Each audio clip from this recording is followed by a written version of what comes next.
house every now and then. They're very early nesters. They usually nest in late December and January, where they'll find an overabandoned hawk's nest or hollow of a tree if they don't actually build their own nest. They lay their eggs. Those eggs hatch in about 30 to 40 days. The young stay with their parents for several months until they become well versed in the art of hunting. Alice has been with us on shows now for several years, and today, as always, I think she did a fantastic job for Alice. She is a falcon, so she is very fast. This little lady can dive at about speeds of 60 miles an hour. Mike was explaining to you about the building. They usually acquire about a year and a half old.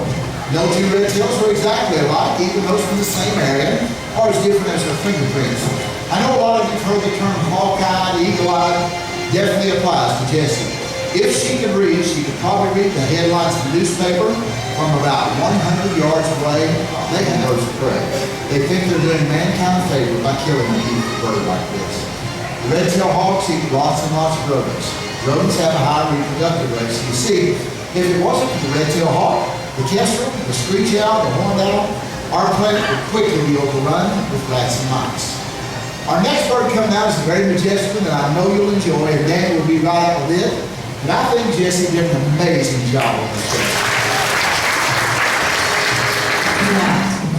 The golden eagle gets its name from the beautiful golden feathers found on the back of their heads and necks. They're found all around the northern hemisphere, from lonely mountaintops to arid valleys. In the United States, primarily a bird of the West, the golden eagle is the master of its environment. It embodies the definition of magnificent.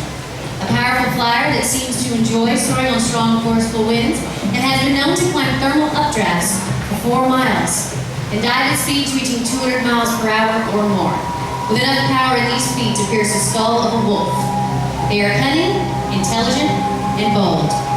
Diving in from the sun or using stealth tactics to surprise their prey out in the open and blocking off its means of escape. No other bird possesses the grace like the golden eagle. Native Americans highly honor and revere them.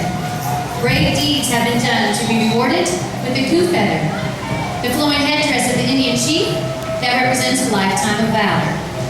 It is also believed that prayers are carried to the Great Spirit on the wings of eagles. In Judeo-Christian religion, they've been symbolically mentioned many times in the Old and New Testaments.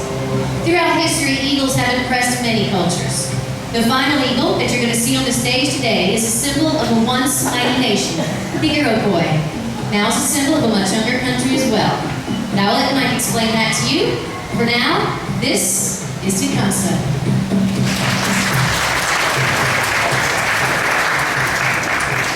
This bird deserves a big round of applause. Let's hear it for him. On his behalf, thank you very much. I'd like to introduce to you America. America is a 24-year-old male bald eagle that was shot about 23 years ago. They damaged one of his wings, and he can fly, but just not well enough to survive in the wild. You know, it's hard to believe that anyone can be so mean or cruel to shoot a beautiful bird like this. Federal laws prohibit the killing of any bird of prey, with extreme penalties for anyone killing an eagle. Now, you might even ask where the bald eagle gets its name. As you can see, they're obviously not bald. But bald in this sense refers to an old English word that just means white-headed. They get that white-headed tail when they're about 5 years old. Prior to this, they are a brownish bird. And this bird's other name is the American eagle. It's been our nation's symbol since 1782, a resident of North America. They abide near large rivers, lakes, and oceans where they catch their favorite food, which is fish. Now, they will eat waterfowl, various mammals, reptiles, and sometimes even carrion. It is one of the largest birds of prey in North America. Some Alaskan females can reach a wingspan of about 8 feet, a length of 42 inches, and a weight of 16 pounds. Their breeding life usually begins at about 4 or 5 years. And at this point, a lifelong mate is selected. They will only remate if their faithful companions should die. The pair will soon choose a nest site. Usually they'll pick a large tree near water. Now they'll use that nest year after year, adding new materials to it each year, for sometimes these nests can weigh a ton or more. 1 to 3 eggs are usually laid. Incubation done by both parents. The eggs hatch in about 30 to 40 days, and the young grow rapidly. They reach adult size and make their first flights at only 12 weeks. Sadly, Only about half the birds hatched in a given year live to see their second spring. Our non-releasable breeding pairs here at Dollywood, they help contribute to our wild population. Folks, we're very proud to announce as of this year, we have now released 112 bald eagles in the foothills.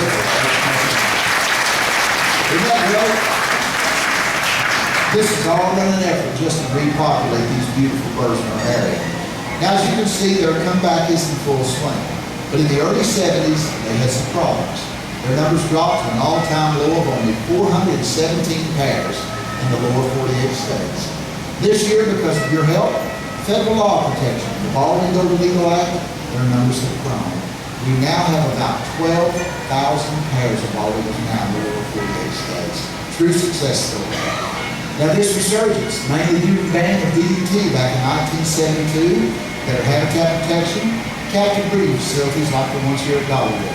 They're now nested in many of their former haunts, and they have been taken off the endangered species list, but they are still protected.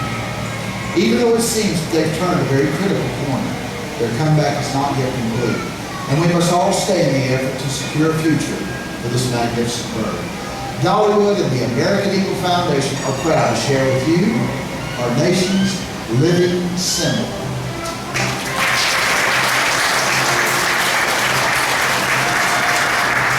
Folks, it's up to us all to preserve what we have left and to repair what we've damaged. We did not inherit this earth from our parents. We bought it from our children. Guys, great audience today. Thank you so much. And I appreciate you putting up with us at the first show, what we've done, a little fooling around and having some fun. Also, I want to explain what this is. This is called the hood. It's made of leather.